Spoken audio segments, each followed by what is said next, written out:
American French onion soup. That's right, we're going to take classic French onion soup and give it a few American twists, which are going to make it a little easier, but still incredibly delicious. So here we go. All right, to begin, we're going to take 6 yellow onions, large yellow onions. And by the way, will this work with other kinds of onions? No. We're going to peel those. We're going to cut those in half. And then the first American twist. So the soup is called French onion, not because it's French, but because of the cutting technique. When you use one of these chef knives, also known as French knives, and you make thin strips out of whatever, they refer to that as French. French fries, French onions. All right, so instead of doing the French cut on the onions, we're going to simply cut them across like that, and then go the other way 4 or 5 cuts into basically large rectangles. All right, one more time. You're going to cut across right there at the widest point, turn the knife, and give it 4 or 5 slices that way, and that's it. All right, once your onions are cut, we're going to go over to the stove, and you're going to place your largest oven-safe skillet on medium heat. We're going to melt a big chunk of butter, and we're going to add our onions in with a big pinch of salt. We're going to stir that, and we just want to coat all those onions in the butter. Because the second American twist here, we're not going to cook this on top of the stove. We're going to brown this in the oven. Now, as you probably know, we Americans are known for being very brave, incredible lovers, and kind of lazy. So instead of standing at the stove, stirring and browning these for an hour, we're going to do these mostly in the oven. So throw it in a hot oven, like 425, and every once in a while, pull it out, give it a stir, and put it back in. And you want to keep doing that until the onions are very well caramelized. So mine probably went about an hour. I didn't really time it. I just kept peeking. They're going to be really hard to overcook. You'd have to actually forget about them. So don't do that. Set your timer. Check them every 15-20 minutes. Give them a little stir. And eventually you're going to have something that looks like that. Very soft, very sweet, very caramelized onions, okay? At that point, I'm going to put them on the stove. I'm going to turn the flame on under the pan on medium heat, and I'm going to finish the caramelization. And what I'm looking for is the onions to start to brown to the bottom and a very sort of dark brown fond, which is what those brown bits are called. And then we're going to deglaze. So here I'm adding some sherry wine, very delicious, just a little splash, and an even smaller splash of sherry vinegar. Now, if you've never used vinegar in the soup before, be careful. I want you to read the blog post regarding the vinegar before you make this soup. And of course, we're doing this to deglaze the pan. So you're going to want to scrape the bottom of your pan with a wooden spoon. You're going to see all those beautiful brown bits come up. I even want you to get the sides. All right, don't waste any of that caramelization. So as soon as the pan's deglazed and the liquid is pretty much evaporated out of there, we're going to turn off the heat. We're going to transfer everything into a soup pot. I'm also going to toss in a few sprigs of thyme, and then we're going to add our stock. I like half beef, half chicken. And I am using a packaged organic brand of broth for both. All right, very high quality, very delicious, but when you use packaged broths and stocks, they are not clear. So if you go find our video recipes for homemade beef broth and chicken stock and use that, this will look much better, much clearer. Okay? All right, once your beef and chicken broth is in there, you're going to put the heat on high. You're going to bring it to a boil. Of course, you're going to skim any foam or fat that comes to the top. Once it comes up to temperature, I want you to reduce it down to low and just let it simmer for about an hour. Longer's better. All right, but if you do simmer it longer, you're going to want to put a splash of stock or water in there. You don't want it to reduce too far and get too thick. So you want to keep your liquid level right about there. And really, that's it. Once you've simmered it for at least an hour and you've tasted it and you've adjusted the seasoning with salt and black pepper, very important, just put that on low and reserve till needed. All right, so that's looking good. For final assembly, we're going to need some buttery, crispy croutons. So I'm going to take some French bread. I'm going to paint it with melted butter generously. I'm going to pop that in a broiler or a hot oven until crispy. You know how to do that, right? All right, don't burn them.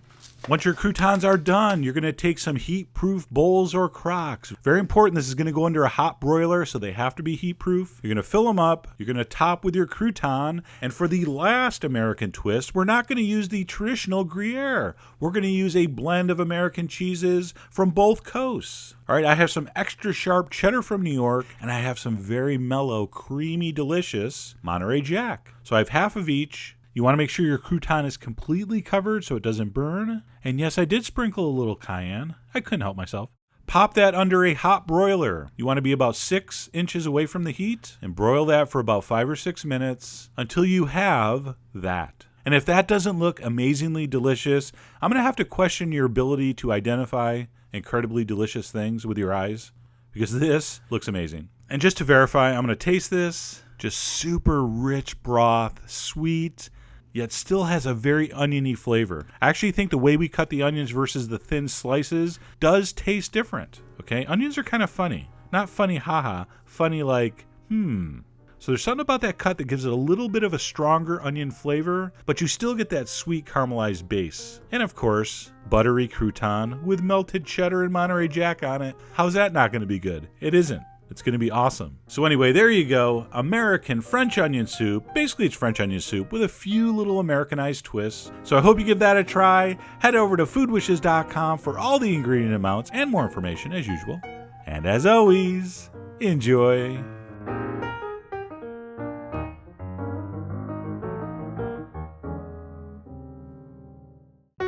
Hello, this is Chef John from foodwishes.com with Minestrone Soup. That's right, the classic Italian soup roughly translates to a big soup. And that's exactly what this is. Big flavors, big everything. And by the way, I've never made this the same way twice, and neither should you. So this time I started off with a handful of chopped pancetta. They call it Italian bacon, but it's not smoked. I'm going to saute that over medium heat and a little bit of olive oil until not quite browned. Almost. When it just starts to look like it's going to brown, throw in your onions. All right, I'm also going to dump in diced celery. And I'm going to cook those vegetables for about 4 minutes until the onions just start to turn translucent. And by the way, I didn't drop a black olive into my pot. There's a little chip in the bottom of my Dutch oven. Don't be alarmed. At that point, I'm going to add some minced garlic, a good amount. I think I had like 4 cloves worth. All right, we don't want to brown that, of course. So stir that in and just cook that for about a minute.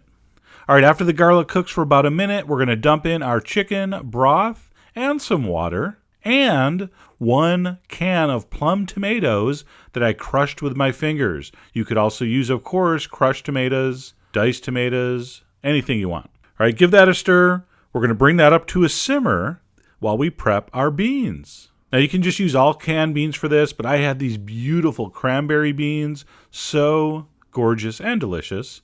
So to use these, you got to take them out of the pods, all right, just like shelling a pea. So I did that, and I had about just over a cup of cranberry beans, also known as shelling beans, for obvious reasons. I'm going to dump those in. I'm also going to add some chopped cabbage, very classic minestrone ingredient. I'm going to spice it up a little bit with some red pepper flakes, some dry Italian herbs, and a big pinch of salt. All right, I'm going to give that a stir. And I'm also going to add a can of drained and rinsed garbanzo beans. I really like garbanzo beans in this soup. They add just a little bit of extra substance and meatiness, and I like them, so I put them in. But really, any canned bean product will work in this. All right, when that comes up to a simmer, I'm going to turn my heat down to medium-low, and I'm just going to simmer that until those cranberry beans are tender. It's going to take about 45 minutes. And while that's happening, I'm going to prep another critical ingredient, the greens. I'm using Swiss chard in this case. I have a nice big bunch of Swiss chard, washed very thoroughly. All right, you can use the stems and the leaves. For the stems, simply slice across like that in sort of a small dice. For the leaves, I usually just roll them up, roughly chop them. I go one way, then I kind of go the other. There's no wrong way to slice Swiss chard, so relax. Okay, so my greens are prepped. Again, make sure those are thoroughly rinsed. We're going to go back over to our soup pot, and you'll notice me adding water here. Anytime the soup looks like it might be getting a little too thick, add some water. We need enough liquid to cook the ingredients, and at the end, we need enough liquid to cook the pasta. Okay, as soon as my shelling beans, my cranberry beans were tender, I'm testing one right there. I'm going to dump in my greens, stir those in. I'm going to simmer those for about 15 minutes, and we are getting close to being done. Look how beautiful that is already. And I don't even have the pasta in. Speaking of which, we're going to use ditalini, these little mini tubes, the official pasta shape of minestrone. And I know what you're thinking. That doesn't look like very much. There's no way that's enough. Oh, you're going to be amazed. Like 2/3 of a cup here is enough for this giant pot of soup. All right, before you add the pasta, very critical, adjust your seasoning. I added some black pepper. I tasted for salt and added more salt. All right, so you want this soup to be fully seasoned, especially for salt. when you dump in that pasta.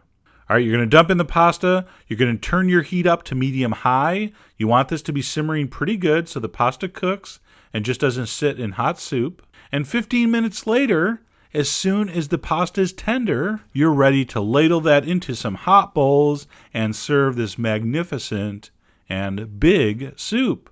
I like to finish mine off with some extra virgin olive oil. Just drizzle it right over the top. You know that one we're telling you never to cook with, to save it to finish things? All right, that's the one we want you to use here. Also, a light dusting of Reggiano Parmesan does not hurt and is highly recommended. And then to brighten it up a little bit, add a little freshness and color, some Italian parsley. All right, don't forget the big hunk of bread. And then you're going to dig in to one of the best soups ever invented. So comforting, delicious, and relatively healthy for you. And like I said, this is made differently every time. If you want to put carrot in, put carrot. If you have green beans, put green beans in. That leftover bell pepper in the bottom of your vegetable crisper, dice that up and throw it in. There's no wrong way to make minestrone. So I hope you give it a try. Head over to foodwishes.com for all the ingredient amounts, as usual. And as always, enjoy.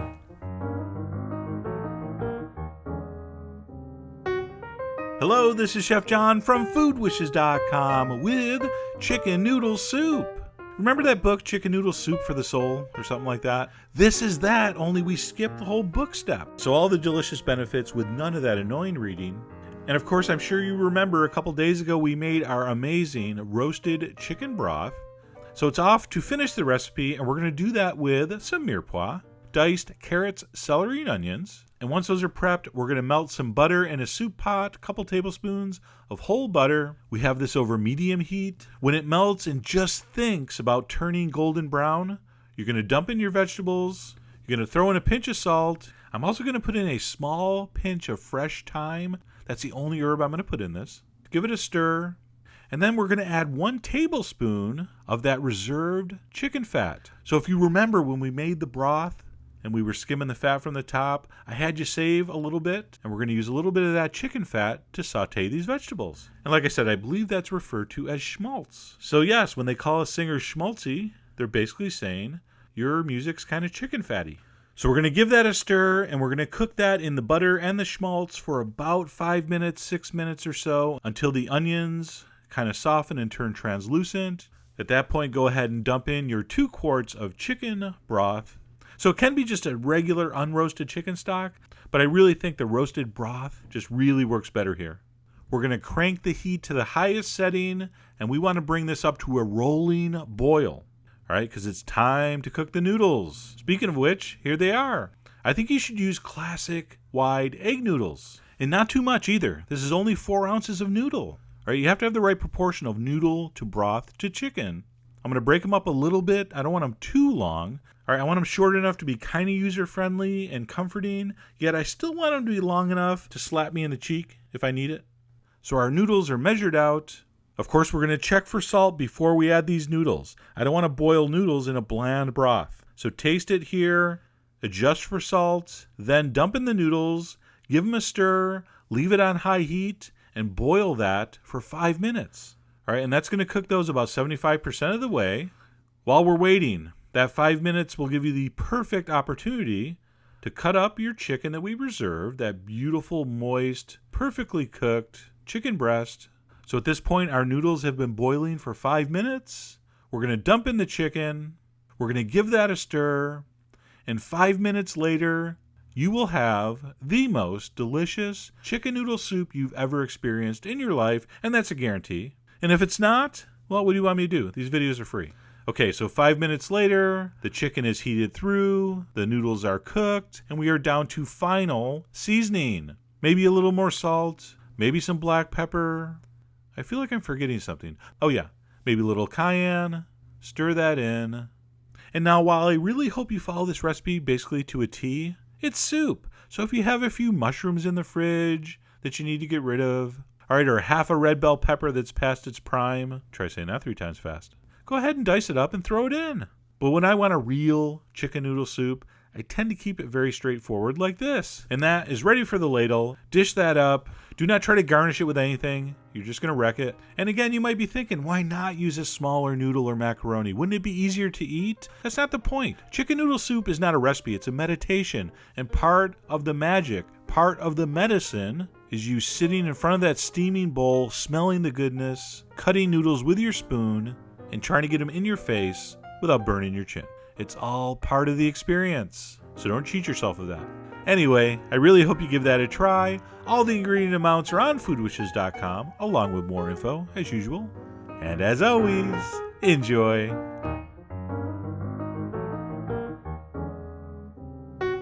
Hello, this is Chef John from foodwishes.com with Tomato Bisque. That's right, we're doing tomato soup's richer and slightly more promiscuous cousin, the Tomato Bisque. And if you're worried you can't make this because you don't have access to fresh, vine-ripened tomatoes, don't worry, we're not going to use any. That's right, we're going to use canned tomatoes. But don't worry, all will be explained. Okay, so the first step here is going to be fairly standard soup making procedure. We're going to put our soup pot over medium heat with a little bit of olive oil in it, and we're going to sweat some onions and celery. And as usual, we're going to add a big pinch of salt. That's going to help bring out a little bit of that liquid. So we're going to give that a stir, and we're simply going to cook that for about, 6 or 7 minutes, 5 or 6 minutes. I never time it.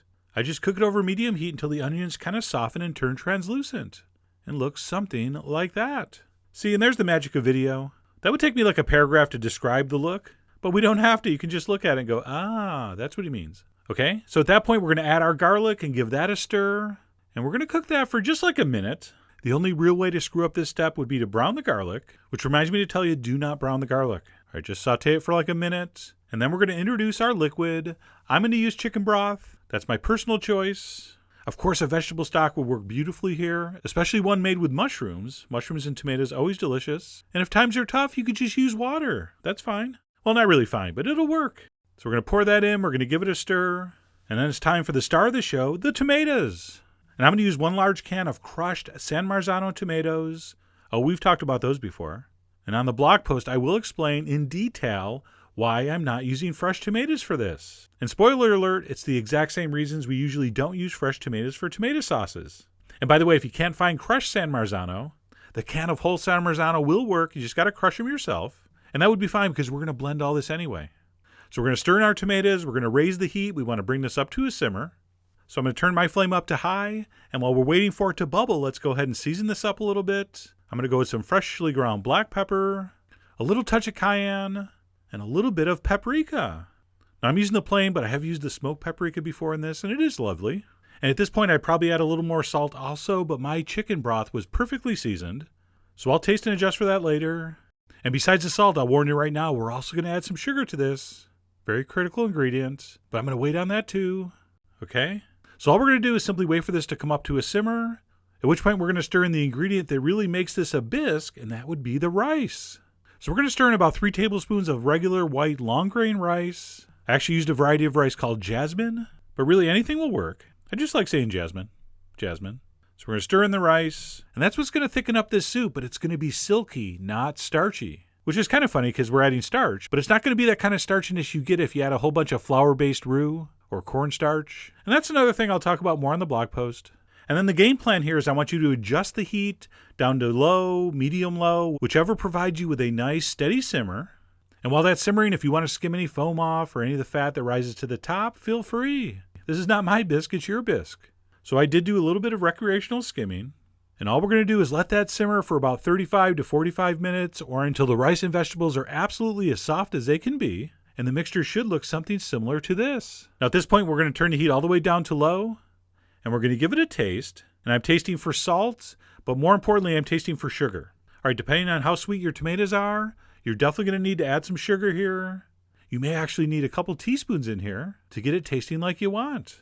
All right? So I tested mine. I stirred in some sugar and some salt. But I'm not done. After this is all blended, we're going to adjust this again at the end. And then we're going to take our immersion blender, and we're going to very carefully blend this absolutely smooth. All right, this is obviously edited, but you're going to let that blend for at least a few minutes until it's as smooth as silk. And because of the rice in there, the appearance is going to change from red to that more familiar sort of cream of tomato orange color. And at this point, we're going to add the last major ingredient, the cream. All right, besides the rice, that's the other mandatory ingredient in a bisque. It's got to have cream. So we'll stir that in. Not sure why I'm using a spoon. A whisk would have been better, but it's too late. I'm not changing. So we're going to stir that in. And at this point, I've taken you as far as I can go. All right, the rest is up to you. You need to adjust this until it's absolutely perfect, meaning if it's too thick, add some broth. If it's too thin, reduce it a little. All right, let's switch to a ladle here. We're going to need that. And then just as important as texture is the taste. You got to taste this again. Like me, you may need to add a little more sugar, maybe a little more salt. Who knows, you might even put a little more cayenne in. That's been known to happen. All right, so like with most recipes, I do not want you just blindly following the ingredient amounts. If you want this to work for your taste, you have to adjust. You are the Sanjay Gupta of your soup. Shoot, that was one syllable away from being perfect. But anyway, what I'm trying to say is adjust this with sugar, salt, and pepper until it's like the best soup you've ever tasted. And at that point, your tomato bisque is done. We're going to ladle that into some hot bowls. Just put a few bowls in the back of the stove while you're cooking. They'll be plenty warm enough by the time you're ready to serve. Of course, you could use a warm oven, or maybe just keep them under your sweater. But regardless, we're going to ladle that up. I'm going to garnish with a little more fresh cream on top and some chopped basil, just because it goes so perfectly. And you may remember this garnish from such tomato-based soups as every single one I've ever done.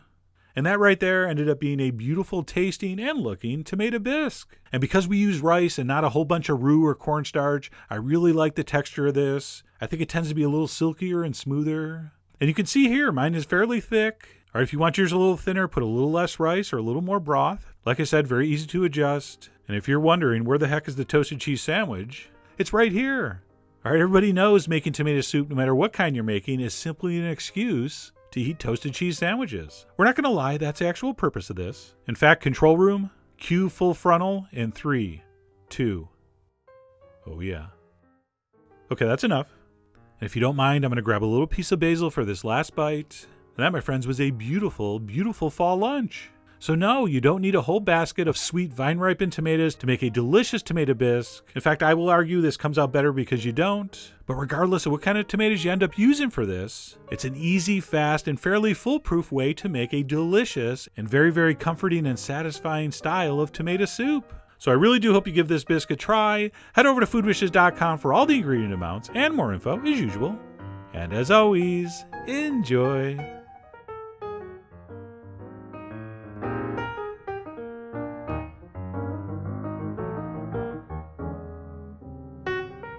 Hello, this is Chef John from foodwishes.com with roasted butternut squash soup. That's right, even if you don't have a calendar, you can tell when it's turning fall. The leaves change colors, there's a little chill in the air, and Twitter fills up with pictures and links to butternut squash soup recipes. And it was seeing a couple of those that reminded me I've never posted my version for this quintessential autumn soup. So let's go ahead and get started with prepping what I call the world's most dangerous gourd.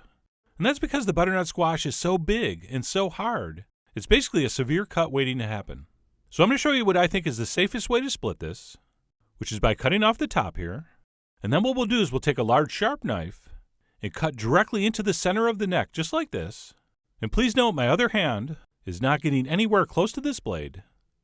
And is it going to matter that I didn't cut that exactly in half because I was paying more attention to the camera than I was to the squash? No, it won't be a problem at all.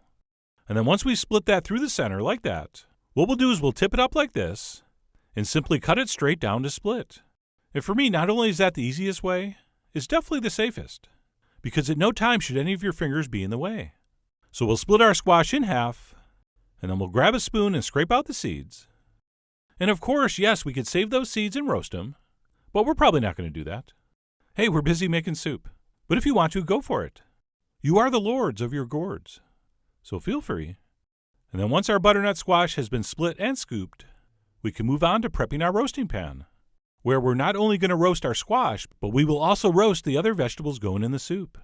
So let's go ahead and drizzle a little olive oil into the bottom of the pan, and then we'll dump in our onions and carrots, and we'll give that a nice big pinch of salt, and give that a little toss in the oil. And I'm also going to toss in about 6 whole peeled garlic cloves. All right, don't slice them, don't smash them too much. Just toss those in whole. And then we'll place our butternut squash in, cut side up. And I'm also going to give that a little sprinkling of salt.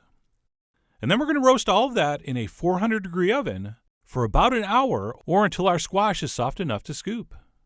So mine took about an hour, but that's really going to depend on the size of your butternuts. And how you're going to tell is how we usually tell. We'll give it the old poke-a-poke with a knife. And as you can see, those have been previously poked. And then what we'll do is we'll let that stuff cool down a little bit. And while we're waiting, we're going to go ahead and make what is basically the secret ingredient to this recipe, a sage-infused brown butter. So what we'll do is we'll melt about 4 tablespoons of butter over medium heat. And you've probably seen this before. First it melts, then it foams up, and then it starts to slowly but surely take on a little bit of a golden color. And at this point, it's not a bad idea to turn your heat down just a hair so we don't go too far. Because what we're trying to do is catch it at that perfect moment when it goes from golden to sort of a light nutty brown, which is what we have right here. And at that point, we're going to quickly do 2 things. We're going to turn off the heat and throw in a handful of sage leaves. And even though the heat's off, there's going to be enough heat in that butter to toast those leaves and infuse that butter with its gorgeous, gorgeous flavor. So we'll stir in our sage leaves, and we'll simply leave that on the back of the stove until it's ready to add to the soup, which is going to be pretty soon, because once your veggies are roasted, this is a very fast soup to put together.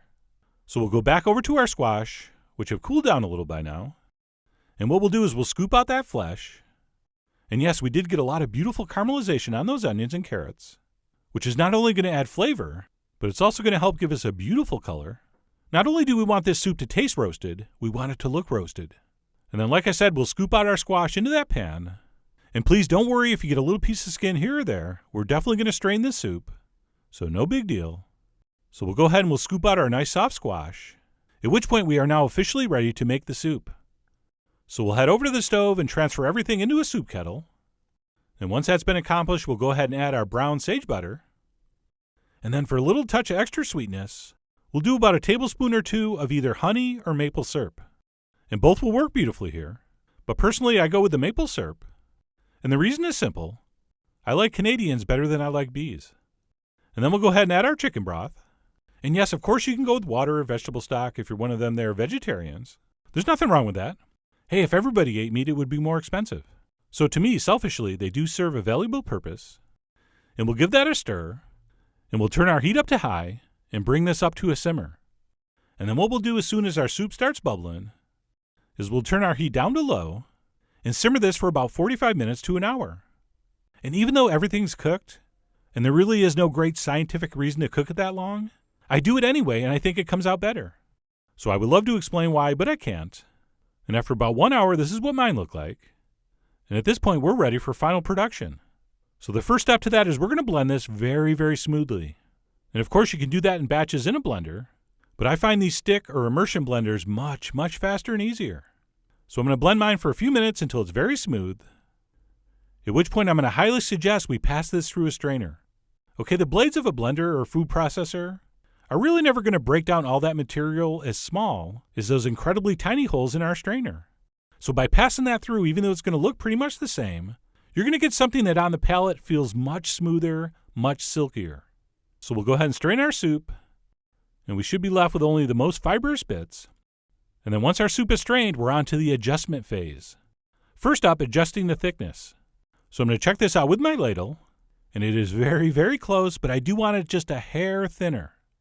I mean, we do want it thick and hearty, but we don't want pie filling. So if you need to, add a little bit of water. That's just you cooking. And then the second adjustment will be to balance the sweetness with the following ingredients. We're going to put a nice big splash of apple cider vinegar, as well as a couple nice big pinches of salt.